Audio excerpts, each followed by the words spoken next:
আল্লাহ রাব্বুল আলামিন বলেছেন যৌবনকে তুমি নিয়ন্ত্রণ করো, হারাম পথে সেটাকে ব্যয় করো না। পৃথিবী আপনাকে বলবে তোমার যা খুশি তা করো, লাইফটাকে এনজয় করো।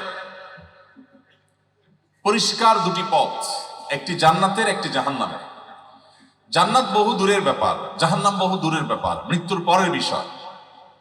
এই পৃথিবীতেই যদি আপনি চোখটা মেলে তাকান, আপনি দেখতে পাবেন যারা পৃথিবীতে মানুষকে আল্লাহ দ্রোহিতার পথে ডাকছে, যারা তরুণদের চরিত্রকে নষ্ট করবার জন্য আহ্বান করছে, ডাক দিচ্ছে, তাদের ডাকে সাড়া দিয়ে গোটা বিশ্বব্যাপী তরুণরা তাদের জীবনে কি পেয়েছে।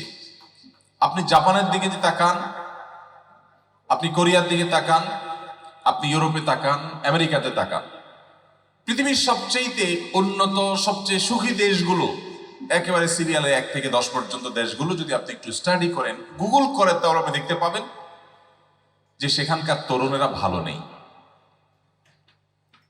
ঘরে ঘরে তরুণদের মধ্যে আত্মহত্যা করার প্রবণতা, তারা ডিপ্রেসড, তারা মানসিক প্রশান্তিতে নেই।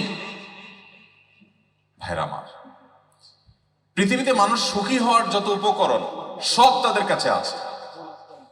তাদের যে এনভায়রনমেন্ট, তাদের যে প্রকৃতি, এর অনেকগুলো জায়গা আমার নিজের চোখে দেখার সুযোগ হয়েছে। এত সুন্দর, এত চমৎকার, এত উপভোগ্য, এত দৃষ্টিনন্দন, এত নয়ন জুড়ানো, নয়ন অভিরাম, এত চমৎকার দৃশ্য।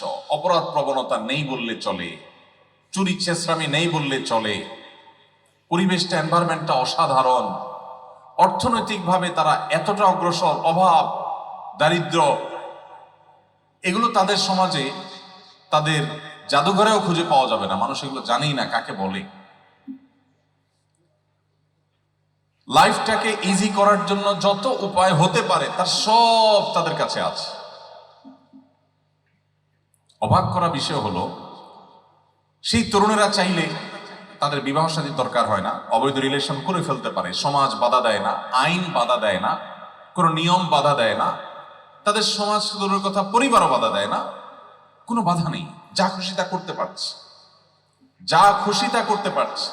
এমনকি ছেলে, আস্ত একজন গায়ে গতরে ছেলে মানুষ যদি বলে আমার মন চাচ্ছে আমি মেয়ে হয়ে যাব, তো মেয়ে হয়ে যাচ্ছে। মানে স্বেচ্ছাচারিতা, যা খুশি তা করতে পারার যে সুযোগ, সেটা কতটা অবারিত।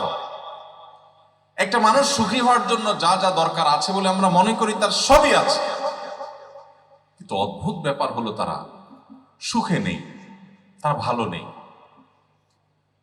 আপনি যদি আত্মহত্যার রেশিও সম্পর্কে বিশ্ব স্বাস্থ্য সংস্থার জরিপ স্টাডি করেন, আপনি গুগল একটু সার্চ করে দেখেন, আপনি দেখবেন যে আমাদের দেশ মতো এরকম গরিব অভাবী দেশ, এত এনভায়রনমেন্টাল সমস্যা, বিশেষ করে ঢাকা আমরা যারা বসবাস করছি, এত অস্বাস্থ্যকর পরিবেশ, অভাব, অনটন, সরকারি বেসরকারি অফিস আদালত, কোনো জায়গায় গিয়ে মানুষ যে প্রপার সার্ভিস পাবে সেটা সুদূর পরাহত, নেই নেই, কিছুই নেই। কিন্তু এরপরও আপনি দেখবেন যে শুধু আমাদের দেশ নয়, যে কোনো মুসলিম সমাজ তুলনামূলকভাবে তাদের মধ্যে দেখবেন মানসিক স্যাটিসফ্যাকশন, মানসিক প্রশান্তি, এটা ওদের চাইতে, অর্থাৎ যাদেরকে আমরা সুখী মনে করছি তাদের চাইতে অনেক গুণ বেশি আছে। পার্থক্যটা কোথায়? পার্থক্য শুধু একটা জায়গাতে, সেটা হলো যে একজন মুসলমান, তিনি নামকাস্তে মুসলমান হলেও তার একটা আস্থা এবং বিশ্বাসের জায়গা আছে আল্লাহ রাব্বুল আলামিনের প্রতি। আর এই আস্থা বিশ্বাসটাই তাকে মানসিক প্রশান্তি এনে দেয়, তাকে ডিপ্রেশনের হাত থেকে বাঁচায়। আল্লাহ কোরআনে এই কথাই বলেছেন, আলা বিযিকরিল্লাহি তাতমাইন্নুল কুলুব, আল্লাহর জিকির, আল্লাহর স্মরণ, এটা অন্তরকে প্রশান্ত করে দেয়।